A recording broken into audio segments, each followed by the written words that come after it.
नमस्कार। दिग्गज एकेडमी के डिजिटल प्लेटफॉर्म पर एक बार पुनः आपका बहुत बहुत स्वागत। मैं हरिओम पांचाल मनोविज्ञान के संप्रदाय की कड़ी में तीसरी क्लास लेकर आपके सामने उपस्थित हुआ हूं, जिसमें अभी तक अपने द्वारा लगभग 6 मनोविज्ञान के संप्रदाय की बात हो चुकी है और अगले जो मनोविज्ञान के संप्रदाय है उसको आज इस क्लास में अपने द्वारा पढ़ा जा रहा है। तो देखिए साथियों, मनोविज्ञान के संप्रदाय में अभी तक अपने द्वारा जिन संप्रदायों का अध्ययन हो चुका उसमें अपन संरचनावाद को पढ़ चुके। संरचनावाद जो है, ये संरचनावाद संप्रदाय दिया गया था किसके द्वारा? विलियम वुंट के द्वारा। इसकी विस्तार से बात अपने हो चुकी गई, टिश्नर ने इसको आगे बढ़ाया। प्रकार्यवाद संप्रदाय की बात अपने हो चुकी, व्यवहारवाद संप्रदाय अपन पढ़ चुके, समग्रवाद भी अपने हो चुका, निर्मितवाद भी अपने हो चुका। इससे आगे बात करें तो अपने मनोविश्लेषणात्मक संप्रदाय की बात चल रही थी। यह संप्रदाय पूरी तरह से अपन नहीं पढ़ा था, इसमें कुछ बिंदु शेष रह गए थे। उन बिंदुओं को पूर्ण करने के बाद में आगे तीनों संप्रदाय को कंप्लीट करेंगे और अभी तक के एग्जाम में कौन कौन से इनसे प्रश्न पूछे उन प्रश्नों का अपन यहाँ पर अध्ययन करेंगे, ताकि आपको पता लग सके कि प्रश्न किस प्रकार के बनते हैं।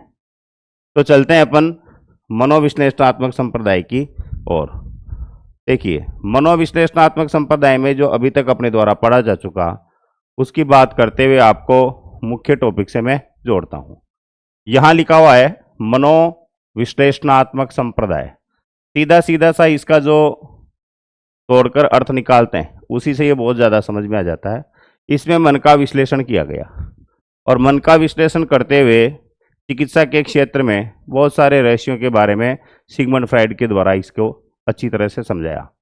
सिगमंड फ्राइड महोदय एक मनोचिकित्सक हुआ करते थे जो बेहोशी, हिस्टीरिया आदि का इलाज किया करते थे और इनके द्वारा इस संप्रदाय को दिया गया था सन 1900 में। अपन ने पहले पढ़ा था कि सन 1900 तक मनोविज्ञान को चेतना का विज्ञान कहा जा रहा था। 1905 तक चेतना का विज्ञान करने वाले थे विलियम जेम्स, विलियम वुंट। तो चेतना जो शब्द है, उस चेतना शब्द की यहाँ पर बहुत ज़्यादा आलोचना की गई। किसके कारण?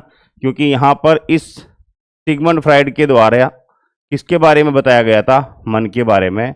और जब मन के बारे में बताया गया और मन के 3 प्रकार बता दिए गए तो यहाँ पर एक शब्द निकल कर आया था, वो शब्द था व्यवहार। और ये जो व्यवहार शब्द है, इस व्यवहार शब्द को देने वाले कौन थे? मैकडूगल। तो ये मैकडूगल के द्वारा शब्द दिया गया, कौन सा? व्यवहार। और फिर आगे जाकर इसी शब्द से संबंधित मनोविज्ञान को व्यवहार का विज्ञान कहा और व्यवहारवाद संप्रदाय को दिया गया था किसके द्वारा? जेबी वाटसन के द्वारा। यही कारण है कि इस संप्रदाय को मनोविज्ञान का प्रथम बल कहा जाता है। द्वितीय बल कहा जाता है व्यवहारवाद को और तृतीय बल कहा जाता है मानवतावाद को। तो देखिए, मनोविश्लेषणात्मक संप्रदाय के प्रतिपादक सिगमंड फ्राइड कहाँ के रहने वाले? Vienna, Austria. किस क्षेत्र में इसको दिया गया था? चिकित्सा के क्षेत्र में। और इसे अन्य क्या नाम दिया गया? क्लासिकल मनोविज्ञान। अब इसमें किन किन बातों के बारे में बताया गया इसको अपन पहले पढ़ चुके थे। एक बार इसको संक्षेप में देखते हुए इस संप्रदाय से आगे की ओर अपन जुड़ते हैं। यहाँ पर लिखा हुआ है स्थलाकृतिक सिद्धांत। स्थलाकृतिक सिद्धांत के अंतर्गत किसकी बात की गई? इसमें मन के संगठन में चेतना की 3 अवस्थाओं का उल्लेख किया। और ये जो 3 अवस्थाएं, ये कौन कौन सी? चेतन मन, अचेतन मन और अर्धचेतन मन। इनके बारे में विस्तार से पढ़ा था अपन ने। मन की 3 अवस्थाएं होती, चेतन, अचेतन और अर्धचेतन। तो सबसे बड़ा जो भाग होता है किसका होता है? अचेतन का। यानी मन का लगभग 90% जो भाग होता है वो अचेतन मन से संबंधित होता है। 10% जो भाग होता है वह चेतन मन से संबंधित होता है। और इन दोनों के मध्य की जो स्थिति होती है वो कौन सी होती है? अर्धचेतन की स्थिति होती है। व्यक्ति की जितनी भी इच्छाएं होती है वो सारी की सारी इच्छाएं जहां जाकर स्टोर होती है उन्हें दमित इच्छाएं कहते हैं। और वो किस में होती है? अचेतन मन में होती है। तो मानसिक रोग जो होते हैं जितने भी, ये मानसिक रोग का कारण किसको बताया गया? दमित इच्छाओं को बताया गया। और ये जो दमित इच्छाएं हैं, दमित का मतलब है दबाई हुई इच्छाएं, और ये दमित इच्छाएं जो है जहां पर उपस्थित रहती है वो कौन सा मन होता है? अचेतन मन होता है। इसके बाद साथियों अपने हो चुकी थी, इसके आगे अपन ने पढ़ा था संरचनात्मक सिद्धांत। देखो, इन सिद्धांतों को जरूर नाम ध्यान रखना आप। ईड, ईगो और सुपर ईगो बहुत सी बार अपन पढ़ चुके हैं। लेकिन किस सिद्धांत के तहत इनका अध्ययन किया जाता है इसकी बात कम की जाती है। इससे पहले जो सिद्धांत पढ़ रहे थे कौन? स्थलाकृतिक सिद्धांत। प्रश्न बनता है कि मन की 3 अवस्थाएं किस सिद्धांत के अंतर्गत बताई गई? आंसर क्या दोगे आप? स्थलाकृतिक सिद्धांत। और मन जो है, इस मन में संरचनात्मक सिद्धांत के अंतर्गत इसकी कितनी अवस्थाएं बताई गई? तो यहां पर देखो, एक तो कौन सी दिखाई दे रही है आपको? इदम। इदम जो अवस्था होती है इसको पशुत्व अवस्था कहा जाता है। इदम, क्योंकि पशु के समान यहां पर प्रवृत्ति होती है व्यक्ति की, और अंग्रेजी में कहते हैं इसको ईड। दूसरी अहम, यह वास्तविकता की स्थिति होती है जिसकी प्रवृत्ति किसके समान होती है? मानव के, तो मानवत्व कहा जाता है, अंग्रेजी में ईगो कहा जाता है। परम अहम, ये जो इंसानियत है उससे भी ऊपर उठी हुई अवस्था होती है, यानी इंसानियत से ऊपर की अवस्था जो होती है जिसे देवतुल्य कहा जाता है, और वो होती है अंतरात्मा की अवस्था, और इसे कहा जाता है सुपर ईगो। अब इस संरचनात्मक सिद्धांत में 3 प्रकार की जो अवस्थाएं बताई मन की, इनमें क्वेश्चन कैसे आते हैं? जैसे प्रश्न पूछा जाता है कि आनंद सिद्धांत किस अवस्था से संबंधित है? इदम। वास्तविकता का सिद्धांत किससे संबंधित है? अहम, क्योंकि इसमें व्यक्ति वास्तविकता जो है उसके बारे में बात करता है कि क्या करना चाहिए, क्या नहीं करना चाहिए, क्या उचित है, क्या गलत है, इन सब का अध्ययन इसमें, या फिर इस प्रकार की स्थिति इसमें होती है। यह आदर्श स्थिति होती है जिसमें व्यक्ति संसार से ऊपर उठकर सभी की सोचता है, जिसे वसुदैव कुटुंबकम, समस्त संसार का भला हो, ऐसी अगर भावना किसी के मन में है तो उसकी मन की अवस्था परम अहम। व्यक्ति यह सोचे कि मुझे मेरा काम करना है, दूसरों से मुझे कोई लेना देना नहीं है, समय के अनुसार मुझे जीवन यापन करना है, अगर ऐसी मन में सोच रखता है, ऐसी परिस्थिति में है, तो वो कौन सी है? अहम की। लेकिन व्यक्ति ये सोचे कि मुझे फायदा होना चाहिए दुनियादारी की, मुझे कोई मतलब नहीं है, यानी मस्त रहो मस्ती में, आग लगे बस्ती में, ऐसे अगर भाव हैं तो वह कौन सी अवस्था में होता है? इदम की में। तो देखो, इसका जो संबंध होता है वो सीधा सीधा दमित इच्छाओं से होता है, और इसका संबंध तीनों ही मन से होता है, लेकिन कंट्रोल कौन करता है? चेतन मन कंट्रोल करता है। ये भी तीनों ही मन से संबंधित होती है, लेकिन कंट्रोल कौन करता है? चेतन मन इसका क्या करता है? नियंत्रण करता है। मूल पद्धति का केंद्र क्या होता है इसमें? नैतिकता से परे होता है, कोई किसी प्रकार की नैतिकता यहाँ पर नहीं होती है। इसमें नैतिकता होती है, और ऐसा कहा जाता है कि 1 से लेकर 2 वर्ष के बाद में स्थिति विकसित होने लगती है। इससे पहले बच्चा जो है वो खुद का ही काम करता है, और वह उसमें आत्म केंद्रितता पाई जाती है, क्योंकि उसको दुनिया से कोई मतलब नहीं होता है, जिसको पशुत्व की स्थिति के नाम से जाना जाता है। ये जो है धीरे धीरे विकसित होती है। बहुत से व्यक्ति तो ऐसे होते हैं जिनमें स्वार्थ के कारण ये स्थिति विकसित होती ही नहीं है। ये काम प्रवृत्ति से युक्त होती है, और वैज्ञानिक वातावरण से उत्पन्न होती है, और सपनों पर नियंत्रण करना सिखाती है कौन सी? अहम। इदम अहम पर नियंत्रण करती है, और यह अवास्तविक होता है। सबसे उत्तम होती है मनुष्य के लिए कौन सी? अहम। जैसे मैं 3 उदाहरण बोल रहा हूँ, उनमें बताना आप लोग। मुझे तो यही करना है, एक तो बात यह होती है, यह करें या नहीं करें, दूसरी उदाहरण ये होता है। तीसरा, ऐसा करना गलत है। अगर व्यक्ति इस पद्धति पे चलता है कि मुझे तो यही करना है, दुनियादारी से मुझे कोई मतलब नहीं है, तो कौन सी स्थिति में है? इदम। यह करूं या नहीं करूं, यह स्थिति कौन सी है? अहम। और परम अहम में ऐसा करना गलत है, ऐसा माना जाता है। तो यहाँ तक की बात अपने पहले हो चुकी थी, और इसके आगे की बात अपने आगे करते हैं। तो देखिए साहब, तीनों अवस्थाओं को यहाँ पर इस प्रकार से आप समझ सकते हो कि जो चेतना का स्तर होता है व्यक्ति की, उस चेतना के स्तर में विचार और अवधार ये जो होते हैं, ये पूरी तरह से सक्रिय रहते हैं।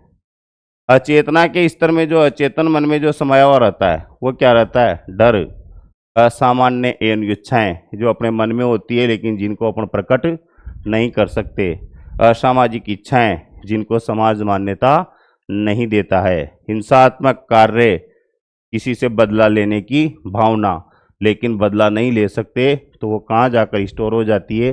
अचेतन मन में। अनैतिक इच्छाएं जो नैतिक नहीं होती, समाज स्वीकृत नहीं होती, लेकिन मन बार बार चाहता है कि यार ऐसा करें और कर नहीं पाता, तो वो सारी इच्छाएं कहाँ जाकर रुक जाती है, वो सारी इच्छाएं यहाँ जाकर स्टोर हो जाती है। शर्मनाक अनुभव, कुछ ऐसी घटनाएं अपने साथ हो जिनसे अपना मन दुखी हो, जिनको सोचने से दिमाग खराब हो जाता हो, उन घटनाओं को अपन भुला देते हैं, या कह सकते हो उनका दमन कर देते हैं। समन नहीं करके दमन कर दें तो वो जो स्थिति होती है वो कहाँ पर होती है, अचेतन मन में। एक स्वार्थी ज़रूरतें, यानी कि असामाजिक इच्छाएं, असामान्य यौन इच्छाएं, डर, हिंसात्मक कार्य, अनैतिक इच्छाएं, ये सारी की सारी जो है कौन से मन में जाकर स्थिर हो जाती है, अचेतन मन में। और अचेतना का जो स्तर है वो अपन ने पढ़ा कि मन का कितना परसेंट होता है, 9/10वां भाग। और ये 9/10वां भाग जो होता है ये कितने परसेंट होता है, 90%। और ये जो सारी प्रवृत्ति जिस अवस्था में पाई जाती है वो कौन सी होती है, ईड। अब दूसरी होती है देखो पराअहम। पराअहम सबसे ऊपर होता है, और अहम जो होता है ये वास्तविकता की स्थिति होती है। तो ये इस चित्र के माध्यम से आप समझ सकते हो कि अचेतन मन में ये सारी की सारी बातें जाकर स्टोर हो जाती है। आगे बात करेंगे अपन इसी मूल पर मनोविश्लेषणात्मक जो संप्रदाय है, इस मनोविश्लेषणात्मक संप्रदाय में आगे फ्राइड के द्वारा क्या क्या बताया गया, इसकी यहाँ पर अपन बात करते हैं। फ्राइड महोदय के द्वारा मूल प्रवृत्ति संप्रदाय में कुछ संप्रत्यय दिए। उसने मूल प्रवृत्तियों के बारे में बताया। मूल प्रवृत्ति होती क्या है, पहले ये बात करते हैं। मूल प्रवृत्ति अर्थात व्यक्ति जो जन्म लेता है तो उसका जन्मजात जो स्वभाव होता है उसको किस नाम से जानते हैं, मूल प्रवृत्ति के नाम से जानते हैं। जो जन्म से ही अपने अंदर का व्यवहार होता है, जो स्वभाव होता है, उसे क्या कहते हैं, मूल प्रवृत्ति। और मूल प्रवृत्ति आपने नाम सुना होगा मैकडूगल का। मैकडूगल के द्वारा तो मूल प्रवृत्तियां बताइए टोटल कितनी, 14, ध्यान रखना विशेष रूप से। और फ्राइड के द्वारा मूल प्रवृत्तियां कितनी बताइए, 2 प्रकार की। 2 प्रकार की मूल प्रवृत्तियों को स्पष्ट करते हुए उन्होंने बताया कि एक तो होती है जीवन मूल प्रवृत्ति, जीवन जीने के लिए जो अनिवार्य होती है, और एक होती है मृत्यु मूल प्रवृत्ति, जो व्यक्ति को मृत्यु की ओर ले जाती है या मृत्यु का भय उत्पन्न करती है। जीवन वृत्ति मूल प्रवृत्ति को इरोज के नाम से इन्होंने जाना। और जीवन वृत्ति मूल प्रवृत्ति के अंतर्गत इन्होंने किस किस को शामिल किया, प्रेम, भूख, प्यास और सहयोग। ये चारों उदाहरण ध्यान रखना। किसके अनुसार बात कर रहे हैं अपन, यहाँ पर बात कर रहे हैं फ्राइड के, सिगमंड फ्राइड के अनुसार। और ये जो फ्राइड महोदय है, इस फ्राइड महोदय के द्वारा कौन सा संप्रदाय के अंतर्गत ये है मनोविश्लेषणात्मक संप्रदाय। तो मनोविश्लेषणात्मक संप्रदाय के अंतर्गत मूल प्रवृत्तियां बताई इन्होंने कितनी, 2। पहली कौन सी, जीवन मूल प्रवृत्ति। दूसरी कौन सी, मृत्यु मूल प्रवृत्ति। इन शब्दों को जरूर ध्यान रखें। यहां से प्रश्न आता है कि थैनेटोज कौन सी मूल प्रवृत्ति है, मृत्यु मूल प्रवृत्ति। और इरोज कौन सी है, जीवन मूल प्रवृत्ति। जीवन मूल प्रवृत्ति में किसको शामिल किया, प्रेम, भूख, प्यार और सहयोग। थैनेटोज में किसको, क्रोध, आलोचना, विध्वंसक और व्यवहार। ये सारी कौन सी है, मृत्यु मूल प्रवृत्ति। बात करें कि मैकडूगल ने कितनी मूल प्रवृत्तियां बताई, 14 प्रकार की। और वैसे देखा जाए गुणों के आधार पर मूल प्रवृत्तियां, तो गुणों के आधार पर मूल प्रवृत्तियां 2 प्रकार की होती है। एक तो मानव मूल प्रवृत्ति और एक पशु मूल प्रवृत्ति। मानव मूल प्रवृत्ति अर्थात तो मनुष्य के गुणों से युक्त मूल प्रवृत्ति, और एक पशुओं के गुणों से युक्त मूल प्रवृत्ति। तो मनोविज्ञान और शिक्षा का काम क्या है कि बालक की जो मूल प्रवृत्तियां हैं उन मूल प्रवृत्तियों को पहचान कर उनमें सुधार करना, और मानव मूल प्रवृत्ति को तो आगे बढ़ाना, और पशुत्व मूल प्रवृत्ति में परिशोधन या परिमार्जन करना। लेकिन होता क्या है, जैसे मान लो कोई छोटा बालक है और छोटे बालक की कुछ आदतें बहुत गंदी है, जैसे थूकना, काटना, या फिर कोई ऐसी आदत कचोटना, तो उसकी मूल प्रवृत्ति से संबंधित है तो घर वाले या फिर माता या पिता उसको मारते हैं, डांटते हैं, और उस आदत को भुलाने की कोशिश करते हैं, जिसे आदत नहीं कर सकते, मूल प्रवृत्ति होती है। और हकीकत में वो जो मूल प्रवृत्ति है उसमें वहीं पर सुधार करना जरूरी है, तब जाके बच्चा आगे अच्छे इंसान की और अग्रसर होता है, अच्छा इंसान बनता है। तो अपना जितना भी व्यवहार होता है प्रारंभ में, वो किससे प्रेरित होता है? मूल प्रवृत्तियों से प्रेरित होता है। अच्छी होगी तो वो मानव मूल प्रवृत्ति, और बुरी होगी तो वह पशु मूल प्रवृत्ति। इसी प्रकार से इनको कुछ विद्वान दो भागों में बांट देते हैं। जैसे एक तो होती है सकारात्मक, जो अपने लिए उपयोगी होती है, और एक होती है नकारात्मक, जो अपने लिए नुकसानदायक होती है। जैसे प्रेम कौन सी मूल प्रवृत्ति है? सकारात्मक। भूख एक जन्मजात मूल प्रवृत्ति है, प्यास और सहयोग भी जन्मजात है। क्रोध कौन सी है? नकारात्मक। आलोचना कौन सी है? नकारात्मक। विध्वंसक व्यवहार कौन सी है? नकारात्मक। तो उपयोग के आधार पर भी कितने प्रकार की होगी? दो प्रकार की। और मूल प्रवृत्ति मूलतः कितनी? मानव और पशु। और फ्रायड ने कितने भागों की बांटे? दो भाग, जीवन मूल प्रवृत्ति और मृत्यु मूल प्रवृत्ति। और मैकडूगल ने कितनी प्रकार की बताई? 14 प्रकार की। तो देखिए बात समझ में आई होगी। यहाँ पर अपने बात कर रहे हैं अपन कि मनोविश्लेषणात्मक संप्रदाय के अनुसार सिगमंड फ्रायड के द्वारा मूल प्रवृत्तियों का कितने प्रकार बताए? तो आपका आंसर होगा 2 प्रकार। और ये जो 2 प्रकार है इसमें देखिए वापिस, जीवन मूल प्रवृत्ति और मृत्यु मूल प्रवृत्ति।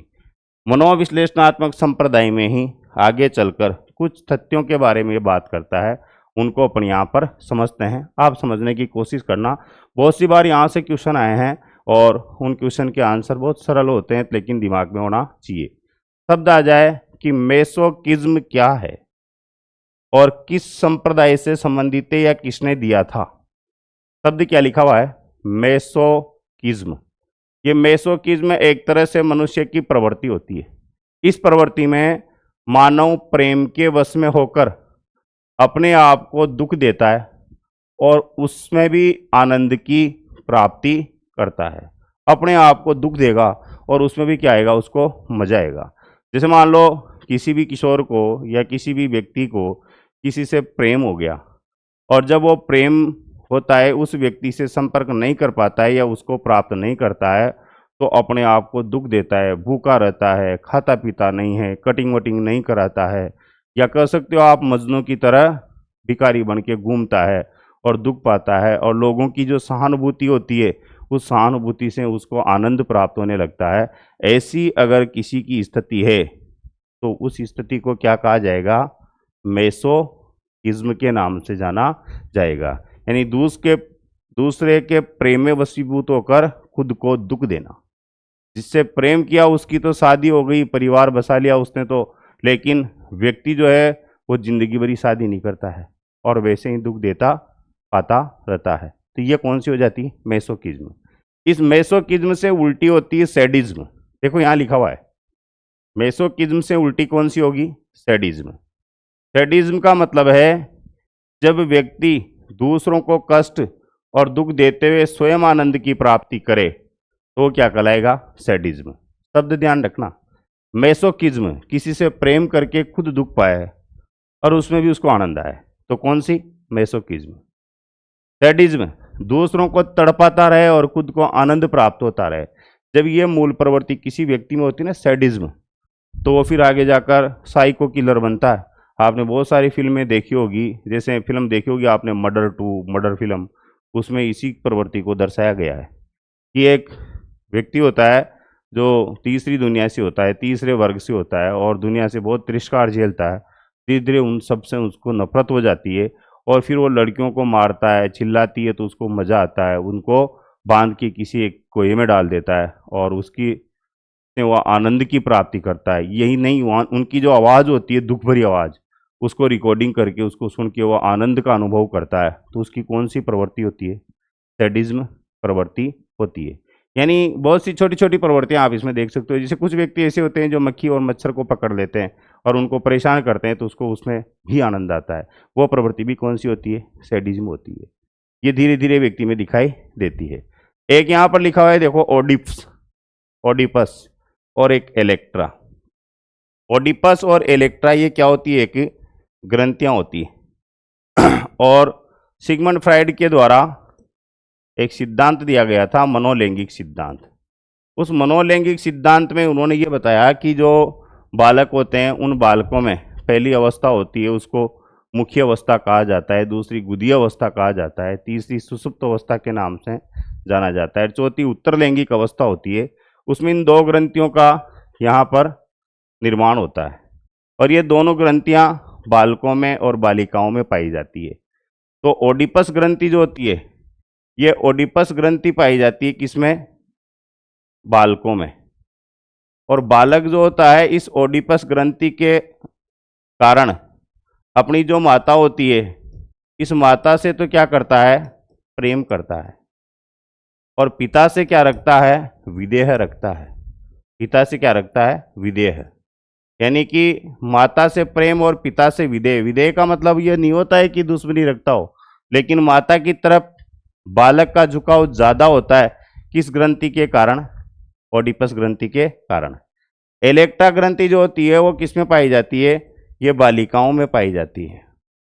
और बालिका में जो इलेक्ट्रा ग्रंथि होती है इस इलेक्ट्रा ग्रंथि के कारण वो अपने पिता से क्या करती है? प्रेम करती है। और अपनी माता से क्या रखती है? माता से विदेह रखती है। यानी माता जो होती है इस माता की तरफ बालिकाओं का झुकाव कम होता है और पिता की तरफ उनका झुकाव ज़्यादा होता है। इन ग्रंथियों के बारे में भी कौन बात करता है? फ्राइड बात करता है। यहाँ पर ओडिपस और इलेक्ट्रा की बात अपन ने की। देखो इसके पीछे इन्होंने बहुत सारी कहानियां भी बताई और इन ग्रंथियों से संबंधित इन्होंने बात की। तो इनके दो शिष्य थे फ्राइड के, एक का नाम तो था जुंग और एक का नाम था एडलर। एडलर और जुंग जो है इनके गुरुजी से मतभेद हो गए थे इसी से लेकर। एक शब्द लिखा हुआ है यहाँ पर, देखो कौन सा? लिबिडो। लिबिडो जो है इस लिबिडो शब्द को इन्होंने काम में लिया और लिबिडो का अर्थ होता है रागात्मक शक्ति। रागात्मक शक्ति भी कह सकते हो और इसी को कहा जा सकता है काम प्रवाह।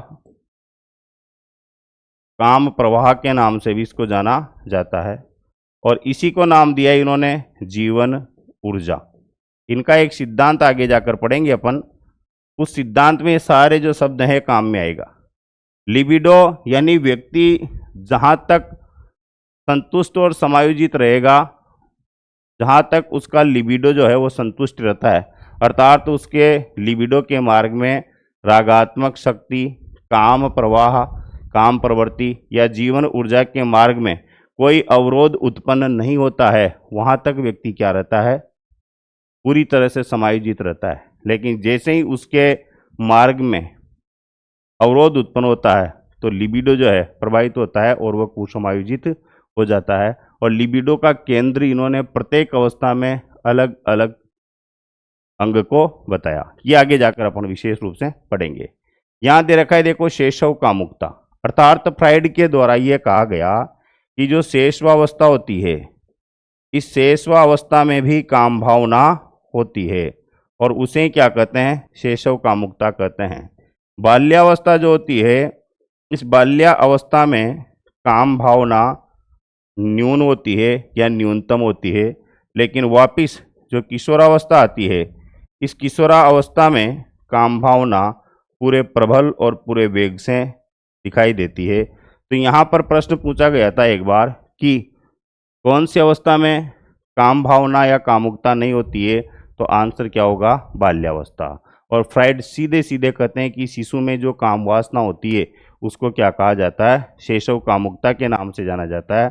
शेष अवस्था में भी काम प्रवृत्ति होती है, लेकिन वो अलग रूप में दिखाई देती है। जैसे माँ के स्तन से दूध पीते समय बच्चे माँ को सहलाते हैं, कचोटते हैं, काटते हैं, इसको फ्राइड के द्वारा शेषव कामुकता का नाम दिया गया। लेकिन ये पूरी तरह से मान्य नहीं है, इसका विरोध हुआ साहब। इसका विरोध करने वालों में इनके शिष्य जुंग और एडलर को भी शामिल किया जाता है और भी अन्य बहुत सारे मनोवैज्ञानिक ऐसे थे जिनके द्वारा एक तो शेषव कामुकता का विरोध किया गया और इन दोनों प्रकार की ग्रंथियों का भी विरोध किया गया। तो देखो अन्य जो विचार है इसमें पहला कौन सा? मेसोकिज्म। खुद प्रेम करता है जिससे और खुद दुख पाता है और मजा आता है। सैडिज्म दूसरों को दुख पहुंचाकर खुद आनंद प्राप्त करता है। ओडिपस जो होती है, ग्रंथि होती है, बालक में होती है, वह माता से तो ज़्यादा प्रेम करता है और पिता से कम प्रेम करता है। इलेक्ट्रा बालिकाओं में होती है, जो पिता से प्रेम करती है और माता से विधेय रखती है। लिबिडो को कहा जाता है रागात्मक शक्ति, काम प्रवाह या जीवन ऊर्जा का केंद्र, जो प्रत्येक अवस्था में अलग अलग अंग होते हैं।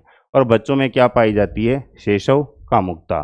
तो एक क्वेश्चन निश्चित रूप से दिलाएगा ये संप्रदाय आपको। अब इस संप्रदाय में आपने जो पढ़ा अभी तक वो ये बिंदु पढ़े। देखो, एक तो पढ़ा इसमें आपने कलाकृतिक सिद्धांत, जिसमें मन की 3 अवस्थाओं के बारे में बताया गया। दूसरा पढ़ा इसमें संरचनात्मक सिद्धांत। अगला पढ़ा इसमें अपने के द्वारा अन्य विचार जो है उसमें मूल प्रवृत्तियां कितनी बताई? 2 मूल प्रवृत्तियों के बाद में कि अपन ने अन्य विचारों की बात। अब इसके आगे जो संप्रदाय आते हैं वो छोटे छोटे संप्रदाय हैं, जिसमें बहुत आसान आसान से प्रश्न आपसे पूछ लिए जाते हैं। देखो, यहाँ दे रखा है सहचर्यवाद। प्रतिपादक कौन है सहचर्यवाद के? सहचर्यवाद के प्रतिपादक माना जाता है जॉन लॉक, जो कौन से देश से संबंधित है? इंग्लैंड से। ये भी एक मनोवैज्ञानिक नहीं होकर एक दार्शनिक, समाज सुधारक या फिर कह सकते हो शिक्षाविद ये थे। ये सबसे प्राचीन संप्रदाय माना जाता है और शिक्षा के क्षेत्र में इसको काम में लिया जाता है। सहचर्यवाद किस पर जोर देता है? अनुभव पर जोर देता है। और जो अनुभव होता है उस अनुभव के आधार पर किसी भी चीज़ से सहचर्य स्थापित करके सीखना कौन से संप्रदाय में विस्तार से बताया गया है? सहचर्यवाद में बताया गया है।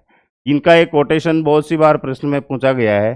देखो, जॉन लॉक ने कहा कि जन्म के समय बालक का जो मस्तिष्क होता है कोरे कागज के समान होता है, बिल्कुल खाली होता है, जिनको इनकी भाषा में इन्होंने नाम दिया टेबुला राशा रोशा या टेबुला रेशा के नाम से जाना जाता है। ये सीधा प्रश्न आता है कि टेबुला राशा का संबंध किस संप्रदाय से है? सहचर्यवाद से है। और इस शब्द को देने वाले कौन थे? John Locke.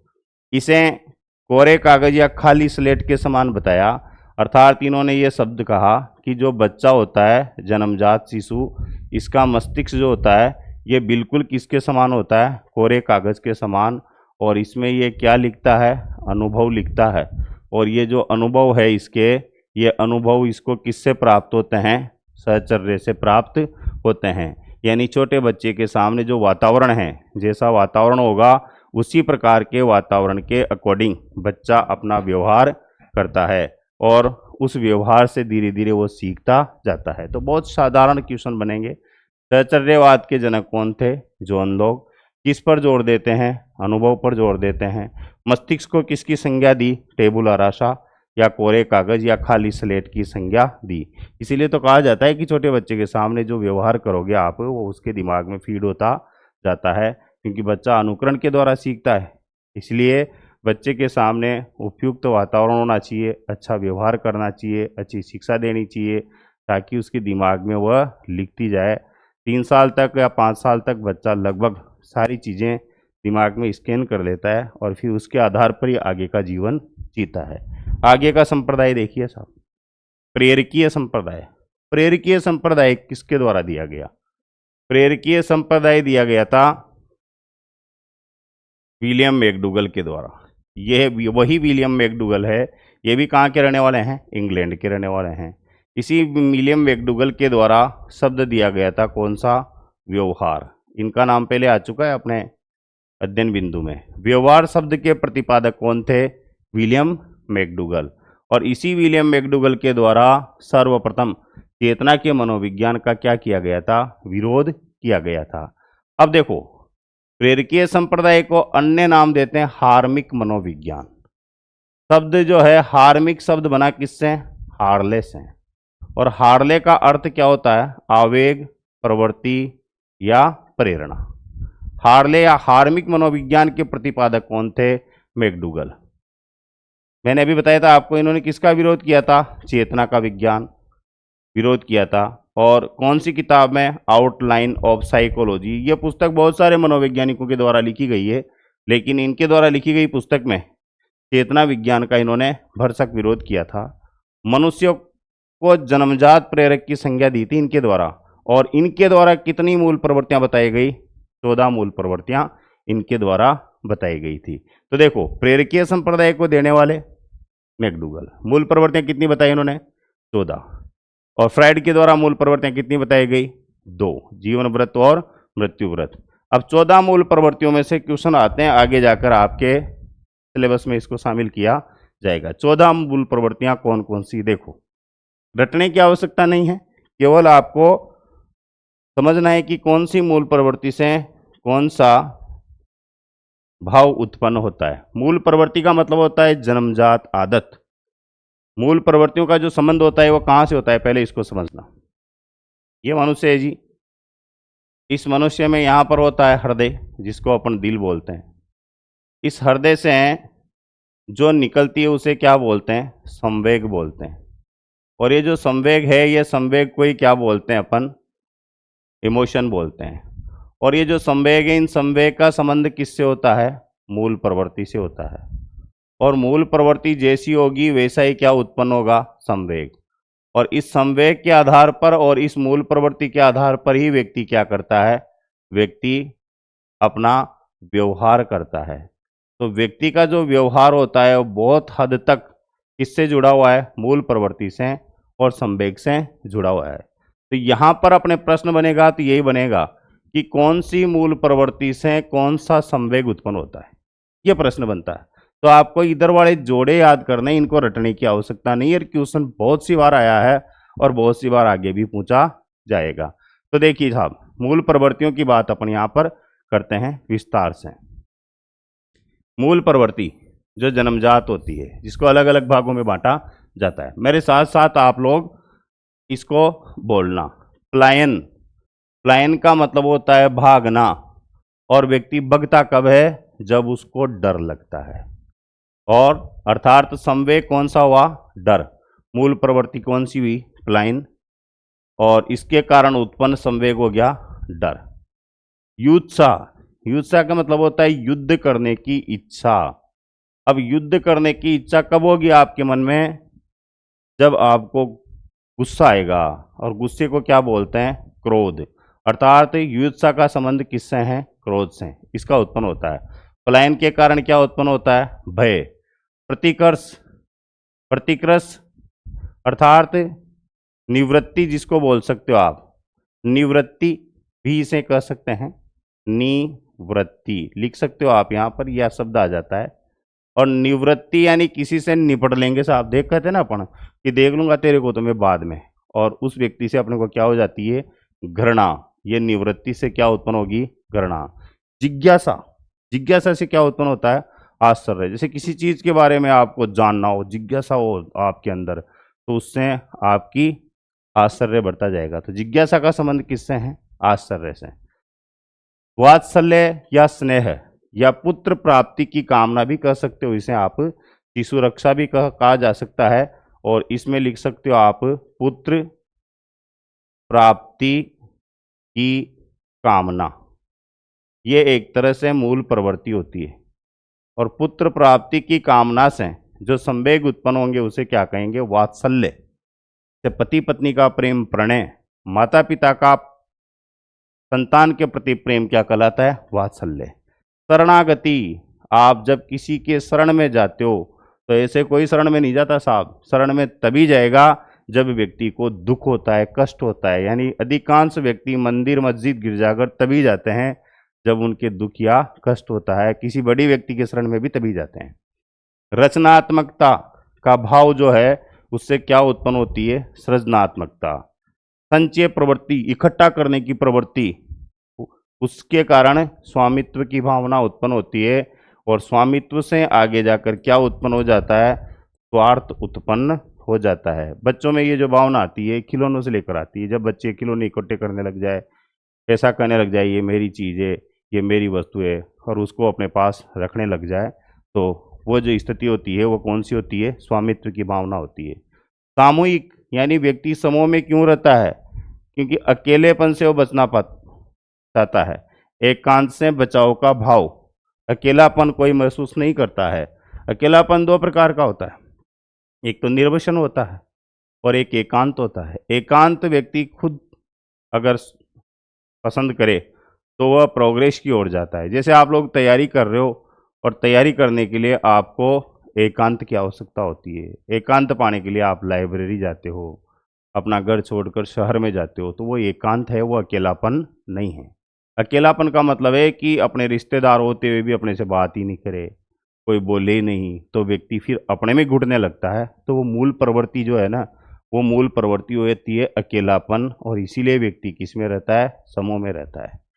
काम, जिसको अपन सेक्स कहते हैं, और इसके कारण व्यक्ति में क्या उत्पन्न होती है? कामुकता। आत्मगौरव के कारण व्यक्ति में श्रेष्ठता की भावना होती है। एक तो आत्मगौरव होता है और एक आत्महीनता भी होती है।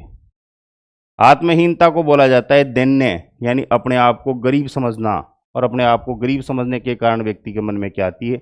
आत्महीनता। जैसे आप कहीं प्रोग्राम में गए और आपने कमज़ोर ड्रेस पहन रखी है, दूसरा बन-ठन के आ रहा है, तो आपके अंदर एक भाव आ जाता है कि यार मैं आज अच्छा नहीं लग रहा और मुझे यहाँ नहीं आना चाहिए था, यहाँ तो लोग बड़े स्टैंडर्ड हैं। तो ऐसा भाव क्या कहलाता है? आत्महीनता। भोजन की कमी के कारण क्या उत्पन्न होती है? भूख।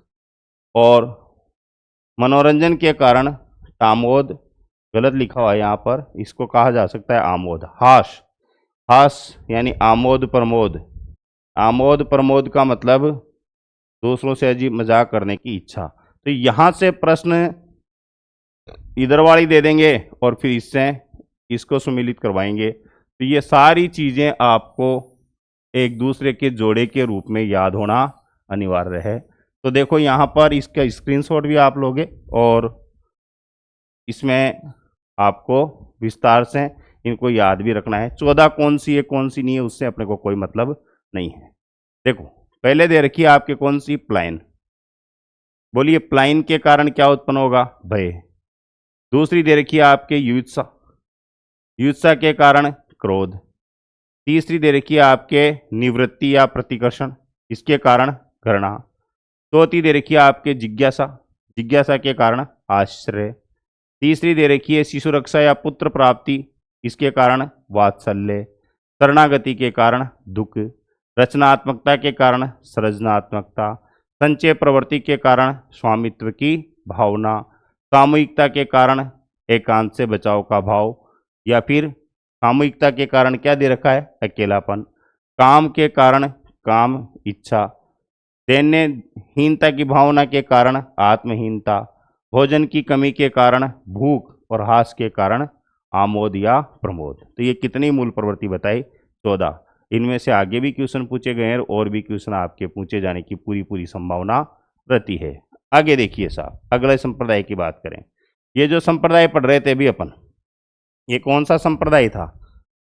ये संप्रदाय था मैकडूगल का प्रेरकीय संप्रदाय, जिसके द्वारा 14 मूल प्रवृत्तियां बताई गई। मानवतावादी संप्रदाय की बात करें, यह संप्रदाय ये कहता है कि पशुओं पर प्रयोग किया जाए और मनुष्य पर लागू किया जाए वो पूरी तरह से उचित नहीं है, तो प्रयोग भी मनुष्य पे होना चाहिए। यानी मानव के विचारों को प्रधानता देने वाला संप्रदाय कौन सा है? मानवतावादी। इसीलिए इसको नाम दिया जाता है मनोविज्ञान का तृतीय बल। इसे क्या कहा गया? मनोविज्ञान का तृतीय बल। तो बताओ पहला बल किसे कहा गया? मनोविश्लेषणात्मकवाद को। दूसरा व्यवहारवाद को। तीसरा मानवतावादी संप्रदाय को। देने वाले कौन थे? Abraham Maslow. कब दिया था? 1962 में। और इसके साथ में ही काम करने वाले कौन थे? Carl Rogers. बहुत सी जगह अब्राहम मेस्लो नहीं मिलेगा तो क्या मिलेगा? Carl Rogers. कार्ल रोजर्स के द्वारा जो सिद्धांत दिया गया था वो सिद्धांत दिया गया था अनुभव जन्य सिद्धांत। यानी अनुभवजन्य सिद्धांत के प्रतिपादक कौन थे? Carl Rogers. आगे जाकर आप इसको पढ़ोगे। अनुभवजन्य सिद्धांत देने वाले कौन थे? Carl Rogers. इसे क्या कहा गया? मनोविज्ञान का तृतीय बल।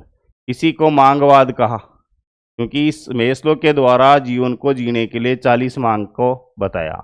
इसे आवश्यकतावाद कहा गया, क्योंकि इस मेस्लो के द्वारा एक सिद्धांत दिया गया था आवश्यकता पदानुक्रम का सिद्धांत, जिसमें मनुष्य की कितनी आवश्यकताएं बताई थी? 5 आवश्यकताएं इसमें बताई थी। और 5 आवश्यकताओं में सबसे पहले शारीरिक संबंधी, सुरक्षा संबंधी, सम्मान संबंधी, आत्मसिद्धि संबंधी, इस प्रकार से 5 आवश्यकताओं की इसने बात की थी। आगे पढ़ेंगे अपन। इसे कहा गया आशावाद। प्रश्न पूछा गया था आपके एक बार परीक्षा में ग्रेड फर्स्ट में कि निम्न में से कौन मानवतावादी नहीं है। ये क्वेश्चन आया था साहब। तो देखो, मेस्लो, कार्ल रोजर्स, कोम्बल, और स्टिंगे और मीड, ये क्या कहलाते हैं? मानवतावादी। बात करते हैं कि मानव की आवश्यकता तथा आत्म अनुभूति पर बल देता है ये। पशु व्यवहार के स्थान पर किसको महत्व देता है? मानव व्यवहार को महत्व देता है। तो ये था साहब आपके टोटल 9 संप्रदाय की बात की अपन ने। अभी तक इन 9 संप्रदायों में से परीक्षाओं में कौन कौन से क्वेश्चन पूछे गए हैं उसकी विस्तार से बात करते हैं। देखो, पहला प्रश्न है, प्रकार्यवाद के प्रमुख प्रतिपादक कौन थे? बताओ आप, आंसर क्या होना चाहिए? मन में ही सोचिए और फिर मैं आंसर बताता हूं, उसमें आप बताना कौन सा है। विलियम जेम्स ने कौन सा संप्रदाय दिया? प्रकार्यवाद संप्रदाय दिया था। और आगे इसके द्वारा किसी और के द्वारा इसको बढ़ाया गया था। बताइए, जेबी वाटसन ने कौन सा दिया? व्यवहारवाद संप्रदाय दिया गया था। तो प्रकार्यवाद संप्रदाय के प्रतिपादक कौन थे? William James. अगला क्वेश्चन है, मनोविज्ञान के व्यवहारवाद का प्रतिपादन करने वाले थे। बताओ कौन थे? 4 ऑप्शन है आपके सामने, John Dewey, Kohler, William James और जेबी वाटसन। आपका आंसर यहाँ पर निश्चित रूप से सभी का क्या होगा? जेबी वाटसन। लेकिन अगर प्रश्न पूछ लिया जाए कि व्यवहारवाद शब्द किसके द्वारा दिया गया था, तो आंसर क्या आएगा? मैकडूगल। ये प्रश्न वो प्रश्न है जो अभी तक परीक्षाओं में पूछे गए हैं। अगला है, मनोविज्ञान का कौन सा संप्रदाय मनोविज्ञान को विशुद्ध विज्ञान के रूप में स्थापित करने पर बल देता है? मनोविज्ञान को विशुद्ध विज्ञान जो है वो सबसे पहले करने वाला जो व्यक्ति था वो तो था कौन सा? मनोविज्ञान एक शुद्ध विज्ञान है, ये करने वाला था जेम्स ड्रेवर। James Drever. ये प्रश्न आ चुका कि मनोविज्ञान को शुद्ध विज्ञान किसने कहा था? जेम्स ड्रेवर ने। लेकिन यहाँ ऑप्शन में जेम्स ड्रेवर नहीं दिख रहा आपको। यहाँ पर दे रखा है संज्ञानवाद, गेस्टाल्टवाद, व्यवहारवाद और निर्मितवाद। तो ध्यान रखना, मनोविज्ञान को विशुद्ध विज्ञान या शुद्ध विज्ञान की परिभाषा किसने दी थी? व्यवहारवाद ने दी थी। निम्नलिखित में से कौन सा युग्म सही नहीं है? ऐसे प्रश्न में आप पहले उसको अंडरलाइन कर लीजिए जो आपको कंफ्यूज कर सके। तो यहाँ नहीं पूछा है। तो देखो, वाटसन ने व्यवहारवाद दिया था क्या? दिया था। जॉन डीवी ने संरचनावाद दिया क्या? नहीं दिया। जीन पियाजे ने संज्ञानात्मक का विकास दिया? दिया साहब। वर्दीवर ने कौन सा दिया? गेस्टाल्ट। तो जॉन डीवी ने कौन सा दिया था? अनुभववाद के नाम से इसको जाना जाता है, जॉन डीवी वाला। तो ये संरचनावाद इसके द्वारा नहीं दिया गया था। इस प्रकार से स्टार्टिंग से अभी तक अपने द्वारा 9 संप्रदाय को विस्तार से पढ़ा गया, जिनमें से निश्चित रूप से आपके किसी भी प्रकार का प्रश्न पूछा जाए आपकी परीक्षा में आपको दिखाई देगा। आवश्यकता है आपको मनोविज्ञान के ये जो संप्रदाय के 3 टॉपिक है इनको आराम से पढ़ने की। जब भी आप फ्री रहो तब इनको पढ़ सकते हो। आपको किसी इधर उधर किताब देखने की आवश्यकता नहीं है। जितनी भी ऑथेंटिक बुक्स हैं उनमें से जो भी मैटर उपलब्ध हो सकता है वो आप तक निस्वार्थ पहुंचाया गया है।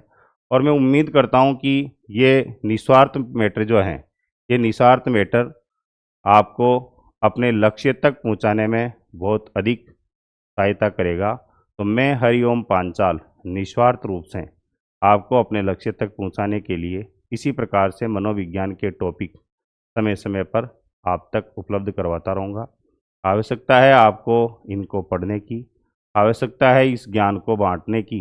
तो अपने मित्रों तक इसको पहुँचाएँ। क्लास अगर आपके अच्छी तरह से समझ में आई है तो इसे शेयर करें और दूसरे साथियों को भी इसके बारे में बताएं। धन्यवाद। अगली क्लास रहेगी अपनी